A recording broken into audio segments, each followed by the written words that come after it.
So, Kuldeep ji, very warm welcome to you, and I congratulate you on behalf of IPO Central for this Thank you wonderful so much, occasion. Anil. Yeah, Thank you. wonderful occasion of IPO of CleanMax. जी, तो कुलदीप जी, मेरा पहला प्रश्न ये है कि आपका management consulting का background पृष्ठभूमि होने के कारण या उसके बावजूद आपने ये बिजनेस आइडेंटिफाई किया, इसका आपने चुनाव कैसे किया? क्या आपकी विचार शैली रही इसके पीछे? इसके बारे में थोड़ा अनिल जी, बताएं। आपको नमस्कार और आपके दर्शकों को भी बहुत बहुत नमस्कार। तो मेरा ये फैमिली बैकग्राउंड है कि मैं एक मिडिल क्लास फैमिली से हूँ, थाने में पला बड़ा। मेरे पापा 1960 में राजस्थान से आ गए थे। वो सीए हैं, मैं सीए बना। उसके बाद एमबीए करने आईआईएम अहमदाबाद गया था। और 99 में जब आईआईएम अहमदाबाद से ग्रेजुएट हुआ तो मैकिन्जी एंड कंपनी, जो दुनिया की सर्वप्रसिद्ध सर्वश्रेष्ठ कंसल्टिंग फर्म है, उन्होंने मुझे नौकरी दी तो मैं मैकिन्जी ज्वाइन किया। वहां पे मैं लगभग 12 साल रहा। और मुझे ये था लेकिन बचपन से कि मैं खुद का कभी कुछ करूंगा। हालांकि मेरा पूरा परिवार सैलरी बैकग्राउंड से आता है और मैं खुद नौकरी पेशा था। बट ये मेरा एम्बिशन था कि कभी कुछ खुद का करूंगा। तो जब मैं मैकिन्जी में मुझे ग्लोबल पार्टनर बना दिया तो काफी प्रमोशन हो गया था। मैं मैकिन्जी में हाई हाई स्टेटस पे पहुंच गए थे। तो मैं सोचा कि यार अब छोड़ के 2010 में मेरा विचार बना कि अब बन गया हूं मैं ग्लोबल पार्टनर, तो थोड़ा सा सेफ्टी नेट बन जाता है कि भाई कुछ भी हो, अपना धंधा नहीं चले, अपन नौकरी कर लेंगे, कुछ तो बन जाएगा। और जी। Is the right time to start. तो लगभग 16 साल पहले 2011 में मैंने चालू किया क्लीन मैक्स। तो ये आइडिया कहाँ से आया? ये पर्पस या मिशन फ्रॉम डे वन, क्या पहले दिन से हमने सोचा कि हम क्या करेंगे, हम clean energy partner to corporates बनेंगे। इसको कहते हैं net zero partner to corporates. तो ये ओके। हमारा पर्पस बना फ्रॉम डे वन। यानी कि हमने सोचा कि और इसलिए सोचा क्योंकि जब मैं मैकिन्जी में भी था तो मैं मैकिन्जी का एनर्जी और कॉर्पोरेट फाइनेंस सेक्टर हेड करता था।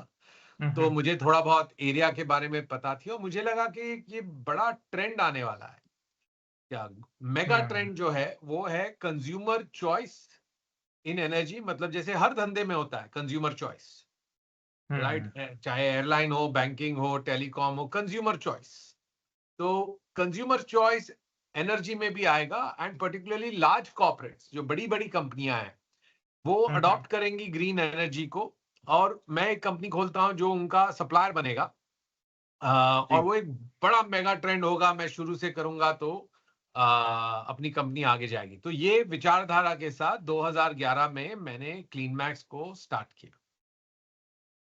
ओके। और थोड़ा सा कंज्यूमर चॉइस। जी। आज क्लीन मैक्स कहाँ है वो भी बता देता हूँ। तो ये तो ऐसे आपने पूछा कि कैसे चालू हुई, लेकिन आज हम लोग कहाँ हैं? तो ये जो कॉर्पोरेट को पावर सप्लाई करते हैं बिजली, इसमें इसको कहला जाता है commercial and industrial renewables, C&I renewables. और जो विद्युत निगम यानी कि सरकार को बिजली सप्लाई करते हैं उनको कहलाते हैं यूटिलिटी रिन्यूएबल्स। ठीक है? जो सारी लिस्टेड कंपनीज हैं आज के दिन पे, जैसे अडानी ग्रीन हुआ, एनटीपीसी ग्रीन, एक्मे सोलार वगैरह वगैरह, वो सिग्निफिकेंट मेजॉरिटी में वो यूटिलिटी रिन्यूएबल्स हैं। यानी कि विद्युत निगम को सप्लाई करते हैं। सेकी, एनटीपीसी जैसे ऑर्गेनाइजेशंस ऑक्शन करते हैं, फिर वो लोग विद्युत निगम को सप्लाई करते हैं अंडर लॉन्ग टर्म कॉन्ट्रैक्ट। सो ये यूटिलिटी राइट। रिन्यूएबल्स हुआ। सीएनआई रिन्यूएबल यानी कि आप डायरेक्टली कॉर्पोरेट सेक्टर को सप्लाई करते हैं क्या? और उसमें हम इंडिया के नंबर 1 प्लेयर हैं। तो we are market leader in CNI renewables. And CNI right. Renewables में हमने बड़ा ग्रोथ देखा है पिछले 3 साल में। 58%, यानी कि लगभग 60% year on year growth in EBITDA पाया गया है, right, in the last 3 financial years, because our business has really exploded. और इसके दो कारण हैं। पहला कारण है डेटा एंड एआई। तो data and AI as of October 25 हमारे बिजनेस का लगभग 44% ऑफ कॉन्ट्रैक्टेड रेवेन्यूज बन गया है, data and AI, okay. Right. And लगभग मार्च 24 में 250 मेगावाट कॉन्ट्रैक्टेड था। एंड अक्टूबर 25 तक, यानी कि उसके लगभग 1.5 साल बाद वो हो गया है 2300 मेगावाट ऐसा कुछ, 2300 ओके 2400 मेगावाट ऐसा कुछ हो गया है वो। तो 10x ग्रोथ 18 महीने में डेटा एंड एआई। तो आज के दिन लगभग 43-44% ऑफ हमारा जो कॉन्ट्रैक्टेड कैपेसिटी है वो डेटा एंड एआई से आता है। इनफैक्ट और ये क्लाइंट्स कौन है? दुनिया के सर्वश्रेष्ठ सर्व प्रसिद्ध कंपनीज हैं। इनफैक्ट आज सुबह ही इकोनॉमिक टाइम्स के फ्रंट पेज पे पढ़ के मुझे बड़ी खुशी हुई। सुंदर पिचाई जी जो गूगल के ग्लोबल सीईओ हैं, उन्होंने अपने इंटरव्यू में कहा है कि Google in India is partnering with companies like clean max for its clean energy requirements, right? वाह and not just of course Google तो है ही है, बट सारी जो बड़ी बड़ी कंपनीज हैं जैसे अमेजॉन हुआ, Apple, Meta, and also all the data centre companies and so on, ये सारे हमारे क्लाइंट हैं। तो एक तो ये कारणवश ग्रोथ हो रहा है, डेटा एंड एआई 10x हो गया 18-19 महीने में with all the biggest companies in the world. दूसरा कारण यह है कि जो कॉर्पोरेट सेक्टर भी है, जो जी कंपनीज हैं मेक इन इंडिया कर रही हैं, हम्म उनको चीपर एंड ग्रीनर इलेक्ट्रिसिटी मिल रहा है by buying green directly from players like us. सस्ता भी राइट है सस्ता भी और है बेहतर भी है in terms of lowering carbon footprint, lowering pollution and so on, right? So वो अडॉप्शन बहुत फास्ट पेस पे ग्रो हो रहा है वहां पे। जी और जो हमारे तो लगभग 555 हमारे कस्टमर्स हैं who are buying clean energy from us, and I am proud कि लगभग हर साल में जब हम ग्रो करने के लिए नया वॉल्यूम लगाते हैं, लगभग 80%, 80% of new volumes come from repeat clients. Okay repeat customers so ये बेसिकली अलग लोकेशंस में आप सेम कस्टमर्स अलग लोकेशन में आपको ऑर्डर करते होंगे जी जी जी। क्या होता है जी कि अनिल जी, हमारे कस्टमर्स कौन है? एक डीआरएसपी में भी नंबर है कि about 83% of our customers are credit rated AA, AAA या multinational subsidiaries, and another 11-12% are credit rated A. So A and above credit rated 95%, AA and above 83%.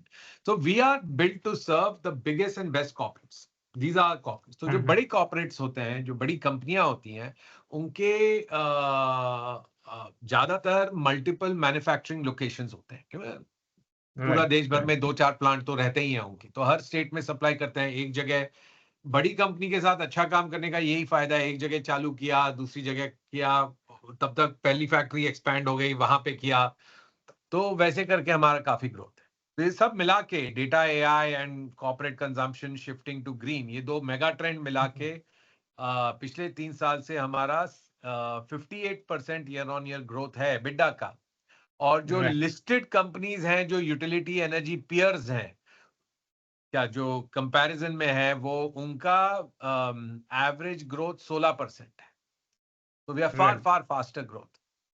Ji so you touched upon this great idea consumer choice तो जी electricity में consumer choice बिल्कुल नहीं थी पहले या बहुत ही कम थी मोस्टली डिस्कॉम्स जो हैं वही आपको यूटिलिटी ये इलेक्ट्रिसिटी सप्लाई करते हैं तो मेरा प्रश्न आपसे ये था कि आपने रिन्यूएबल एनर्जी ही क्यों चुना ऐसे दूसरे भी कुछ इंडस्ट्रीज होंगे जहां पे भी कंज्यूमर चॉइस जो है नहीं थी प्रीविलेंट प्रोबेबली 11-12 साल पहले जब आपने स्टार्ट किया और काफी संभव है कि अभी भी ना हुई हो ऐसे हाँ। कोई क्षेत्र आपके दिमाग में आते हैं तो जहां पे मेरे हिसाब से क्या होता है, कोई हम्म भी इकोनॉमी में energy is a big part of the GDP. So energy बहुत बड़ा क्षेत्र होता है क्या। जी जी एंड मेगा ट्रेंड तो इलेक्ट्रिफिकेशन का भी है, हर चीज आजकल इलेक्ट्रिसिटी पे चलती है, ट्रेनें इलेक्ट्रिसिटी पे चल हम्म रही हैं,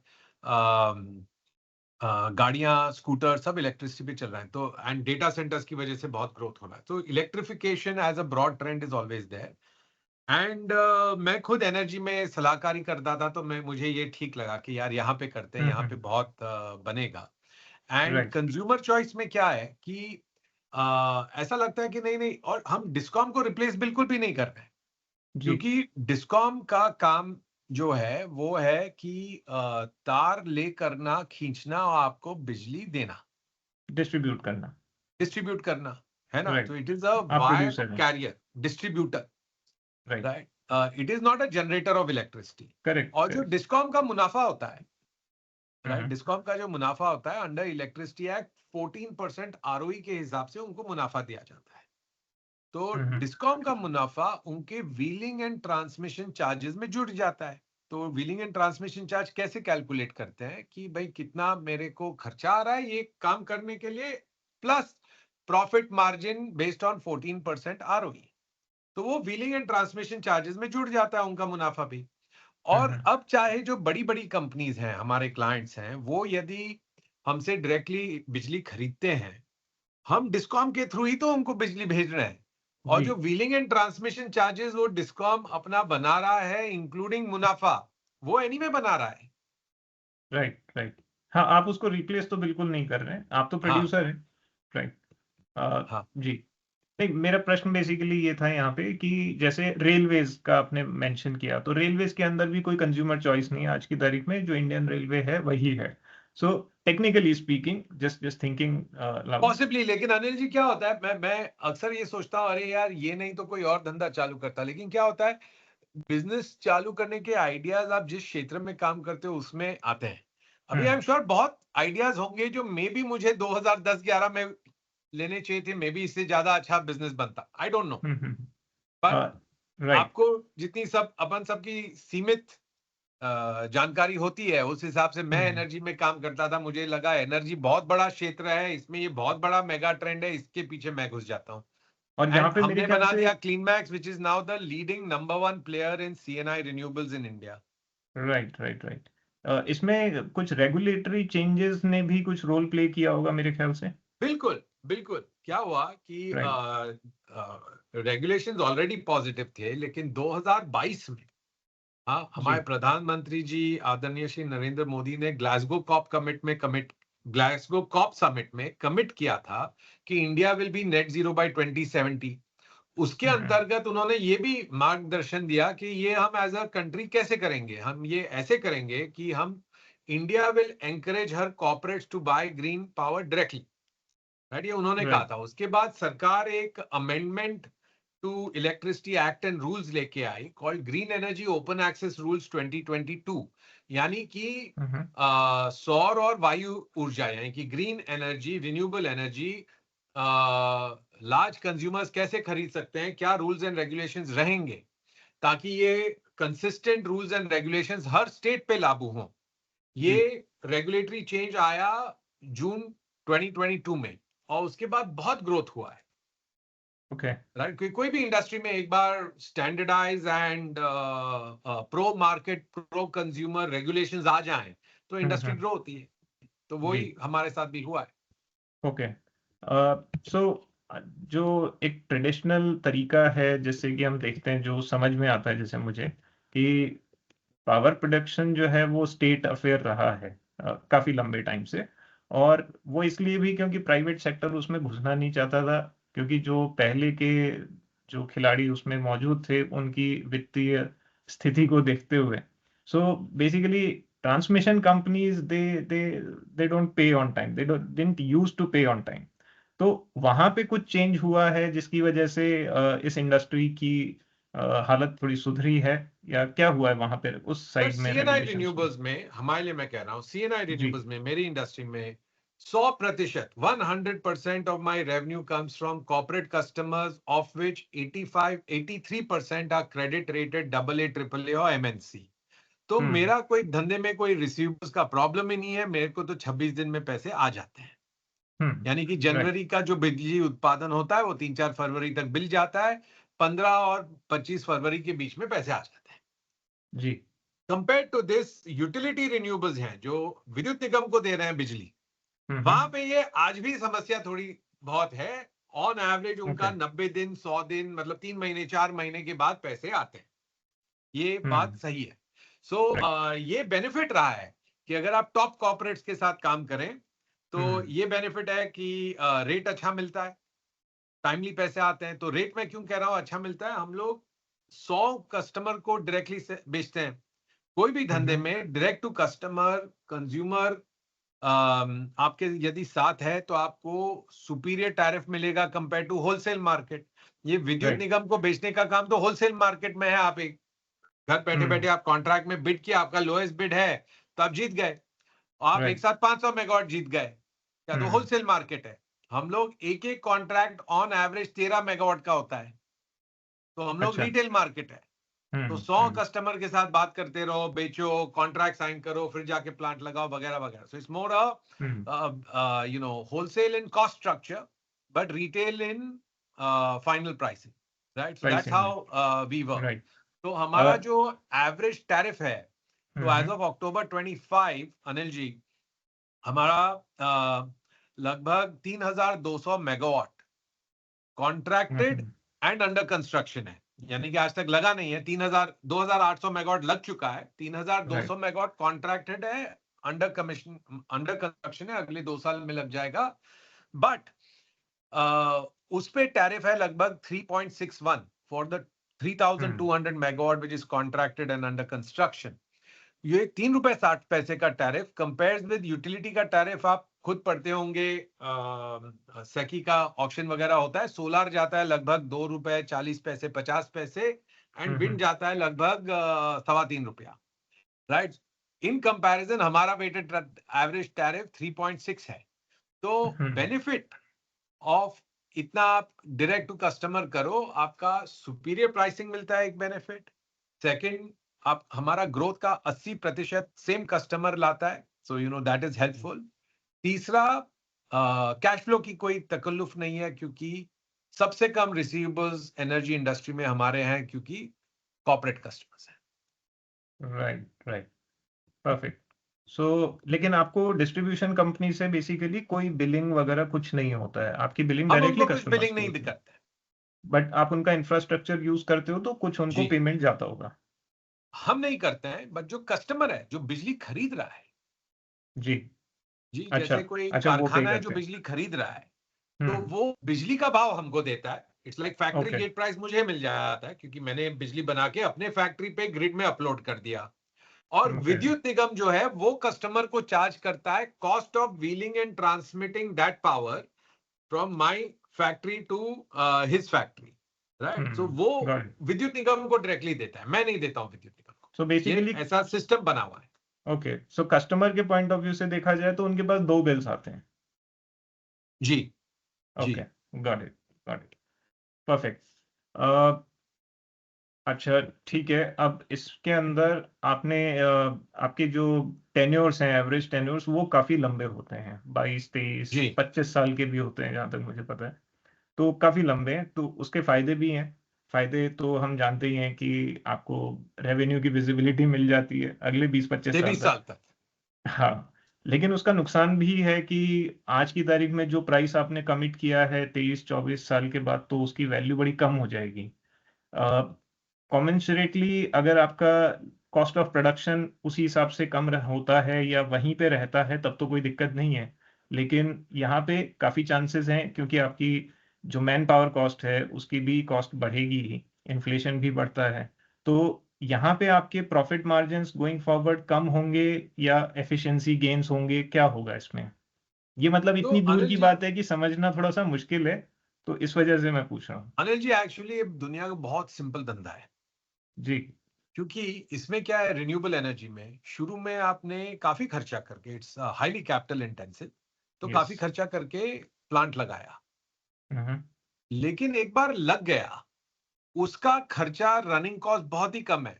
तो सब renewable energy power producing companies का आप देख लीजिए, ग्रॉस मार्जिन लगभग 92 to 95% होगा, हम्म। राइट। ये रेंज राइट। में ग्रॉस मार्जिन होता है। I don't know any other business, इसमें कोई फ्यूल कॉस्ट नहीं है। हम्म। या सूर्यदेव राइट। और राइट। वायुदेव की कृपा बड़ी है कि वो चार्ज नहीं करते हैं। जी। कोयला, ये तो तेल, सही है। गैस सब चार्ज करते हैं। सूर्यदेव और वायुदेव बेचारे कोई चार्ज लागू नहीं करते हैं, फ्री फंड में दे रहे हैं। आपको बिल्कुल। केवल इक्विपमेंट लगाने का खर्चा है शुरू में। तो आपको हम्म। 23 साल की रेवेन्यू विजिबिलिटी है। 23 साल तक आपको पता है मेरा माल इसको बिकेगा, ये भाव में बिकेगा। ये कोई बिजनेस में नहीं होता है। हम्म। सेकेंडली, आपका 93-94% ग्रॉस मार्जिन है। तो your running cost are very very low. तो इन्फ्लेशन जो है वो 60% पे अप्लाई होता है, वो ज्यादा होता नहीं है। क्या, so it okay. Is actually very good. वो आप मॉडल कर सकते हैं। सो ये फायदा होता है। एज अ थर्ड रिजल्ट, आप फिर उस हिसाब से जो कैपिटल एक्सपेंडिचर अपफ्रंट काफी है, थोड़ा बहुत आप लोन ले सकते हैं टू, बिकॉज आपको 23 साल का रेवेन्यू विजिबिलिटी है, 23 साल तक मेरे को कमाई सर्टन है, तो मैं 16, 17, 18 साल का लोन ले सकता हूं too, because I have assured cash flow on revenue. मैं 16, 17 साल का लोन बैंक देती है इसके अगेंस्ट, और बैंक के भी एनपीए कभी नहीं होते हैं रिन्यूएबल्स में, क्योंकि 93% ग्रॉस मार्जिन बिजनेस है। एंड एज अ रिजल्ट ये सबको मिला के हमारा कैश आरओई जिसको कहते हैं, क्या रिटर्न ऑन इक्विटी, क्योंकि हम सब इक्विटी शेयर होल्डर हैं तो अपने को कैश रिटर्न ऑन इक्विटी देखना है, तो कैश रिटर्न ऑन इक्विटी हमारा लगभग 18% है। तो बिजनेस का ग्रोथ हिस्टोरिकल, मैं बता रहा हूं, हिस्टोरिकल बिजनेस का ग्रोथ 58% है और cash return on equity 18%। Okay, great, ठीक है। एक चीज जो मुझे थोड़ा सा, मैं उस पर क्लैरिटी भी चाहूंगा। आपने बताया कि आपने अभी आपका 2800 मेगावाट का कैपेसिटी फंक्शनल है और यहाँ तक पहुंचने में आपको 15 साल लगे हैं, और आप काफी तेज गति से एडिशनल कैपेसिटी करते जा रहे हैं, लेकिन अगले 2 साल के अंदर ऑलमोस्ट आप डबल करना चाहते हो यहाँ से, राइट? 3.2 गीगावाट्स आई थिंक आप ऐड करना चाह रहे हो, which is more than double. तो वो आप कर भी लोगे, उसमें भी कोई डाउट नहीं है, लेकिन यहाँ पे काफी सारे ये जो है ना एग्जीक्यूशन चैलेंजेस मुझे लगता है कि इसके अंदर आ सकते हैं, क्योंकि अगर इतना आसान होता तो फिर ऑलमोस्ट हर कोई कर रहा होता, लेकिन नंबर वन आप ही हो। तो इसके अंदर कुछ तो ऐसी चीज है जो कि मुझे नजर नहीं आ रही है, और मैं चाहूंगा कि आप हम लोगों को बताएं कि क्या इसके अंदर चैलेंजेस आ सकते हैं या आते हैं। अनिल जी, ये आपका मानना बिल्कुल सही है कि हम नंबर वन इसलिए हैं क्योंकि हमारा एग्जीक्यूशन सर्वश्रेष्ठ है। जी। एग्जीक्यूशन के दो हिस्से होते हैं ये बिजनेस में, एक तो कॉर्पोरेट कॉन्ट्रैक्ट सेलिंग, आप बेचते हो फिर प्लांट लगाते हो, right? So that sale cycle is very important. हमारे 555 क्लाइंट हैं आज के दिन। अगर हम लोग सालाना, जैसे पहले 6 महीने में या 7 महीने में of this financial year 1000 megawatt से ज्यादा के हमने कॉन्ट्रैक्ट्स बेचे हैं पहले 6-7 महीने में ही। तो अच्छा। एनुअल रन रेट आप फिर कह सकते हो कि भाई इज रफली 1700-1800 megawatt a year of sales, right? और 13 मेगावाट का एक कॉन्ट्रैक्ट होता है ग्रुप कैप्टिव डील में, क्या? ओके। तो बहुत सारे कस्टमर्स आप लाओ, मतलब आपको 100 कस्टमर के डील्स चाहिए तो आप 300 कस्टमर से बात करो। So that is a intense process. Second process है लगाना, प्लांट को लगाना, केवल बेचना नहीं, आपको लगाना है, लगाना भी। ठीक, high quality engineering, high quality construction, good operations and maintenance, ये सब इन्वॉल्व है। तो इसमें बहुत एफर्ट लगता है, देयर इज नो डाउट, इसमें बहुत एफर्ट लगता है, और सालों से ये कैपेबिलिटी हम बिल्ड कर रहे हैं अलग अलग स्टेट्स में करने के लिए, क्योंकि इसमें ये धंधे में ऐसा नहीं है आप एक जगह प्लांट लगाओगे पूरे देश को सप्लाई कर दोगे, क्योंकि विद्युत निगम जो होती है हमारी वो स्टेट वाइज होती है, राइट? तो आपको जैसे कोई कस्टमर है महाराष्ट्र में, सपोज पुणे में फैक्ट्री है, तो they can buy renewable energy from a power, solar और wind power plant in state of Maharashtra.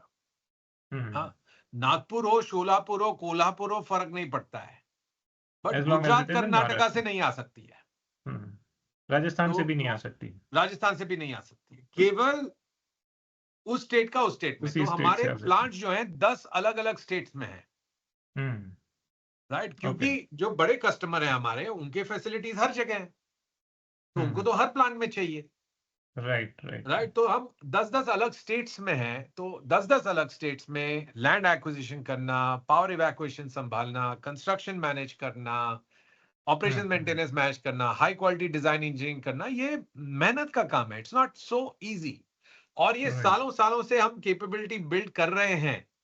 तो 3 साल पहले तक हम 4-5 स्टेट्स में थे, पिछले साल से हम अब 7-8 स्टेट्स में, अब 10 स्टेट्स में आ रहे हैं। तो यो कैपेबिलिटी ओवर टाइम बिल्ड होती है, क्या? और सो ये बहुत कठिन काम है, और ये दोनों को साथ में, आप बेचने का भी तालमेल चाहिए और बनाने का भी तालमेल चाहिए। Right right. और इसके अंदर लैंड एक्विजिशन रहती है या लीज पे लेते हैं आप, बिल्कुल, वो सब, दोनों दोनों। वो कंप्लीटली आपका रोल है उसके अंदर? किसी स्टेट एजेंसी से आप कोई हेल्प नहीं लेते हैं? 1 एकड़ जमीन हमने सरकार से नहीं ली है। ओके, ठीक है, ओके, वो खुद ही फार्मर से जो मार्केट का रेट है दुगना तिगना भाव देके you have to buy okay. और लीज। अलग प्रांत में, अलग स्टेट में, अलग डिस्ट्रिक्ट में अलग प्रथा होती है। आपको हुँ। लोकल हिसाब से चलना है। वो बोलेंगे कि भाई हमारा जमीन तो हम 30 साल के लीज पे देंगे, तो आप फार्मर से 30 साल की लीज पे ले लो। बोलेंगे नहीं हम बेचेंगे, तो आप खरीद लो। Okay, right. तो और अभी आपने मेंशन किया कि आप 10 स्टेट्स में हो, तो मेरे ख्याल से ये भी एक एंट्री बैरियर के तौर पे काम एक करता एंट्री होगा? बैरियर के तौर पे 555 कस्टमर्स हैं, जिसमें से जी। 83% तो एंट्री बैरियर्स क्या क्या है? एक तो कस्टमर बेस, हुँ, 555 कस्टमर हैं, which are the biggest customers. 83% of our customers are credit rated AA, AAA, MNC. And hmm, इसका हुँ। फायदा क्या होता है ये एंट्री बैरियर का? हमारा ग्रोथ, जैसे मैं कहा पहले 7 महीने में 1000 मेगावाट से ज्यादा कॉन्ट्रैक्ट बेचे हमने ये साल। तो 1000 मेगावाट में से लगभग 800 मेगावाट रिपीट कस्टमर, मतलब जो आज मेरा कस्टमर है उसी ने और वॉल्यूम दिया है। तो वो राइट। हुँ, कॉन्ट्रैक्ट सेलिंग आसान हो जाता है थोड़ा सा, राइट? क्योंकि आपका हुँ, एग्जिस्टिंग हुँ। कस्टमर है, कॉन्ट्रैक्ट टाइड अप है, ट्रस्ट है, फोन लगा के करेक्ट। बोल देते हैं भाई इतना और वॉल्यूम चाहिए और कर दो। So that is one thing. एक ये बैरियर टू एंट्री है। हुँ, दूसरा हुँ। बैरियर टू एंट्री ये है, ये जो एग्जीक्यूशन कैपेबिलिटी अक्रॉस 10 स्टेट्स या जी। और बाकी कॉम्पिटिटर्स काफी कम नंबर ऑफ स्टेट्स में है। So that plays well to our hmm, hmm. Advantage. तीसरा ये है कि जो डेटा एआई मार्केट है, which is now as of October 25, data and AI हमारा लगभग 43.5% ऑफ आवर कॉन्ट्रैक्टेड वॉल्यूम्स हो गया है डेटा एंड एआई। इसमें दुनिया की सबसे बड़ी जो कंपनीज हैं बिग टेक, वो सारे हमारे कस्टमर हैं। क्या तो ओके। उनके साथ डील करना, लॉन्ग टर्म कॉन्ट्रैक्ट्स करना एंड सो ऑन है, वो काफी स्टिकी रहते हैं। उनके वॉल्यूम्स भी हाई होते हैं, कस्टमर हुँ। क्रेडिबिलिटी भी चाहिए उनको। तो हमारे साथ कर रहे हैं। Got it, got it. Alright. वापस आते हैं आपके लॉन्ग टेन्योर्स पे। यहाँ पे एक चीज़ जो मुझे समझनी है, वो ये भी है कि आपके जो, क्योंकि ये टेन्योर्स काफ़ी लंबे हैं, जी तो आपकी जो अपस्ट्रीम वेंडर्स की हेल्थ क्वालिटी है, आप खुद तो जी मॉड्यूल नहीं बनाते हैं, हाँ, हम नहीं लेकिन बनाते। आप कहीं से सोर्स करते हैं एंड देन जी यू एक्सपेक्ट कि वो अगले 25 साल तक तो वो चीज़ काम करे, बिल्कुल राइट? बिल्कुल। तो यहाँ पे जो आपके वेंडर्स की फाइनेंशियल हेल्थ है, या लेट्स से ये भी पॉसिबल है कि 25 साल से पहले कंपनी फोल्ड हो जाए, वेंडर, तो ऐसी चीजें आपने ऑफ कोर्स मॉडल की होंगी, उसके बारे में थोड़ा आप बता सकते हैं? नहीं अनिल जी, ये बहुत क्रूशियल है कि हम जो solar panel, wind turbine, cables, other equipments खरीद रहे हैं, उसका क्या technology, longevity, quality of equipment and quality of supply दोनों इंपॉर्टेंट है। जी। या तो क्वालिटी ऑफ इक्विपमेंट के लिए तो हमारे 3-4 लोगों की इंटरनल टीम है to do a lot of vendor quality assessment, specification assessment and so on, जो हम हम्म। करते हैं। हम्म। या एंड हमारा खुद का स्पेसिफिकेशंस वर्ल्ड के बेस्ट में होता है कि भाई हमको एक एकदम टॉप क्वालिटी प्रोडक्ट चाहिए, राइट? उस राइट। हिसाब से प्राइसिंग फिर लेते हैं। नॉट कि सस्ता प्राइस क्या है उसके लिए तू प्रोडक्ट दे दे, हम्म। क्योंकि हम माल नहीं, हम इक्विपमेंट नहीं बेच रहे हैं, हमको तो बिजली बना के बेचना है 30 साल तक। राइट। हम्म। तो दैट इज वेरी इंपॉर्टेंट, जैसे कि आपने कहा। सो किस वेंडर का financial and technical quality, product specifications and उसका testing, not just hmm. for solar module and wind turbine, but also for power transformers, inverters, cables, ये सब बहुत महत्वपूर्ण है। राइट। क्या क्योंकि तो हमारी कमाई अगले 23 साल तक है, तो इस पे हम बहुत ध्यान देते हैं सर। राइट। तो यहाँ पे कुछ वारंटी टाइप की चीज भी होती है, और बिल्कुल मिलता कॉस्ट है सर, रिकवरी 30 साल। क्लॉजेस? जैसे सोलार मॉड्यूल पे 30 साल की मॉड्यूल वारंटी मिलती है, इंप्लाइंग दैट जो वेंडर देता है कि 30वें साल में भी, इन द 30th ईयर, अगर वो solar panel generates less than hmm. 92-93% of, नहीं ऐसा ही कुछ नहीं, 86% of power output on day one.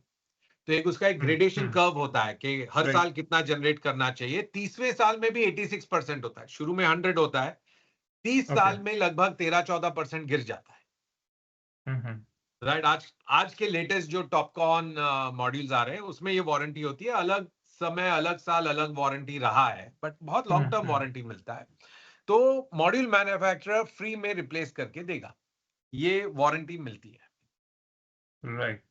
लेकिन जैसे टेक्नोलॉजी काफ़ी इवॉल्व होती भी रही है अभी तक, गोइंग फॉरवर्ड क्या आपको लगता है कि ये 30 इयर्स तक चलाने से पहले ही हमें उनको रिप्लेस करना पड़ जाएगा, बिकॉज एफिशिएंसी गेन्स काफ़ी हो जाएंगे तब तक? सर अगर फायदेमंद होगा तो रिप्लेस कर भी सकते हैं, लेकिन हम्म। जब खरीद रहे हो ना अनिल जी, तो यही मेंटल मॉडल रहता है कि भाई हमको तो ये प्लांट 30-40 साल तक चलाना है। राइट, अब राइट। 20 साल बाद क्या होगा अगर कॉस्ट इतना कम हो गया, क्योंकि पावर प्लांट में क्या होता है, solar module is not the only equipment, वो तो आधा खर्चा ही होता है सोलर मॉड्यूल का, आधे से भी कम। हम्म। आज के दिन solar module is less than half the cost of a solar power plant. बाकी तो राइट। रीपावरिंग में आप मॉड्यूल उठा के नया मॉड्यूल बिठा सकते हो। अगर सपोज 15 साल बाद, 20 साल बाद वो फायदेमंद होगा हमारे लिए तो हम कर सकते हैं। लेकिन आज जब लगा रहे हैं तो यही दृष्टिकोण से लगा रहे हैं कि भाई हमको तो 30 साल चलाना है। Right, right, right. समझा। ओके। आपके इन्वेस्टर्स वगैरह के बारे में भी बात करते हैं। सो काफ़ी अच्छे इन्वेस्टर्स आपके पास यहाँ पे हैं, और लेकिन एक जो चीज़ मैंने देखी कि थोड़ा सा कैपिटल स्ट्रक्चर जो है वो इन्वेस्टर हैवी है, इन्वेस्टर्स जो कि फाइनेंशियल इन्वेस्टर्स हैं, नॉट स्ट्रेटेजिक इन्वेस्टर्स। तो वो पैसा बनाने के उद्देश्य से ही उन्होंने कंपनी में इन्वेस्ट किया था, और क्योंकि उनका उद्देश्य पैसा बनाना है तो वो चाहेंगे कि किसी पॉइंट पे आके प्रॉफिट्स बुक भी किए जाएं। तो अब यहाँ पे एक सब्सिक्वेंट सेलिंग का सिनेरियो बन जाता है कि लिस्ट होने के बाद में हर तीसरे महीने कोई ना कोई इन्वेस्टर आके अपने शेयर्स मार्केट में बेचता है। अब ये चीज़ बड़े अच्छे से समझ में आती है कि आपके इन्वेस्टर हैं वो, लेकिन आपका उन पे वैसे कोई कंट्रोल तो नहीं है कि भाई मैं कह सकता हूँ, आप कह सकते हैं कि लाइक आप मत बेचो शेयर्स, वो आप हाँ, नहीं कर सकते हैं। लेकिन इस बारे में आपकी कोई उनके साथ डिस्कशन हुआ हो, क्योंकि इवेंचुअली ये आपके साथ भी इंटरलिंक्ड है, क्योंकि शेयर प्राइस जो है वो अपने रीजनेबल लेवल्स पे पहुंच नहीं पाता है कई बार, ये देखा गया है। नहीं अनिल जी, ये बहुत अच्छा प्रश्न है आपका। तो हमारा जो लीड फाइनेंशियल शेयर होल्डर है, इन्वेस्टर है, वो है Brookfield, world's largest renewables investor. Hmm. IPO के पश्चात, यदि आप upper end of price band पे देखें तो आईपीओ के पश्चात ब्रुकफील्ड का शेयर होल्डिंग रहता है लगभग 21%, 21%। जी। राइट, जिसमें हम्म। से Brookfield is also a promoter. So Brookfield right. Has offered more than 10% of the share capital of the company for the 3 year SEBI promoter lock in. मैंने 10 दिया है, ब्रुकफील्ड ने 10 दिया है। हम्म। ठीक है, तो 10% से थोड़ा ज्यादा ब्रुकफील्ड ने दिया है, तो 21 में से 10 तो 3 साल तक बेच नहीं सकता, कानून है। हम्म। तो मैक्सिमम अवेलेबल टू सेल जो कहते हैं, that is 11% from hmm. Financial share holder. वो भी 1 साल तक एक शेयर नहीं बेच सकता, वो भी कानून है। तो 1 साल तक तो बेचने नहीं आ सकता ये 10-11% जो उसके पास है। उसके बाद यू आर राइट सर, कि कोई भी शेयर होल्डर का कानूनी हक है कि यदि वो प्रॉफिट बुक करके बिल्कुल। बेचना चाहे तो वो बेच सकता है। But hmm. एट बेस्ट, आप ये एनालिसिस करें तो एट बेस्ट दूसरे तीसरे साल में 10% शेयर्स बिक सकते हैं द्वारा ब्रुकफील्ड। ये ओके। एनालिसिस है। और आपकी तरफ से कुछ शेयर्स नहीं बिकेंगे? आपके कोई और फाइनेंशियल इंटरेस्ट, या आप मेरा किसी? 28% sir, me and family hold 28% of the share capital of the company post I. नहीं, तो मैं मतलब तो, इस कंपनी और के कोई अलावा। मेरा और कोई बिजनेस नहीं है अनिल जी, और अच्छा। कोई बिजनेस नहीं है, प्रोमोटर ग्रुप नहीं है, यही काम करता हूँ। मतलब जीना यहाँ, मरना यहाँ। देखिए मेरा above, I don't, I would think above 99% of my personal net worth okay. Is clean max. जब मैंने नौकरी छोड़ के चालू किया था, शुरू में हम्म। बहुत कठिनाई के दौर से भी गुजरे, 2011, 12, 13, बहुत मतलब स्लो होता है बिजनेस ग्रोथ, तो थोड़ा जल्दी चालू कर दिया हमने। तो मैंने लगभग अपने जीवन का मतलब 12 साल जो भी एम्प्लॉय था मैं, प्रोविडेंट फंड का भी जो चेक मिला मुझे छोड़ने पे, क्या तो उसका लगभग हम्म। 80-90% बिजनेस को चालू करने में लगा दिया। ओके। क्या तो मेरे पास बहुत ज्यादा कुछ और है नहीं, यही है। हम्म। और मेरे पास कोई और धंधा नहीं है। Got it, got it. So you went all in, और अभी आप I all am in all in. ही रहना चाहेंगे? जी।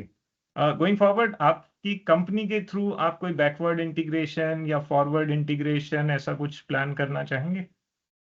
लाइक मैं पावर प्रोड्यूसर तो हूँ ही, ट्रांसमीटर भी बन जाता हूँ इफ रेगुलेशंस परमिट। सर हमारा पर्पस ये है कि कॉर्पोरेट्स के लिए नेट जीरो पार्टनरशिप में यदि कुछ कर सकें तो कर लें। तो उसमें ओके। हम रेगुलरली न्यू ग्रोथ की चीजें करते रहते हैं।